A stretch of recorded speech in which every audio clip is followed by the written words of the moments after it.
Hello everyone, আজকে একটা বিষয় নিয়ে আমি প্রচণ্ড আপসেট এবং আমাকে প্রচণ্ড হার্ট করেছে ব্যাপারটা।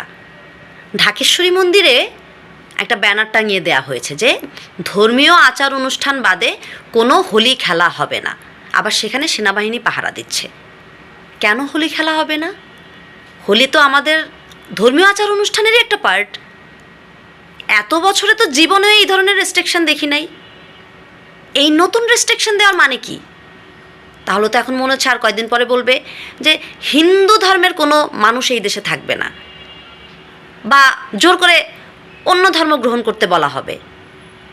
ব্যাপারটা কি তাই হয়ে যাচ্ছে না? আমার মনে হয় কি, এই ধরনের জুলুম অবিচার এগুলো উপরওয়ালা বেশি দিন সইবে না। আপনাদের ধর্মের কোনো একটা নিয়ম যদি বলি যে আপনি রোজা রাখতে পারবেন না, ওটা কি আপনার খুব ভালো লাগবে? এইটা আপনারা মেনে নেবেন? তাহলে কেন হিন্দুদের উপরেই সব কিছু এত বিধিনিষেধ? আমি জানি না, মানে আপনারা কি চিন্তা করে আপনারা এই কাজগুলো করেন।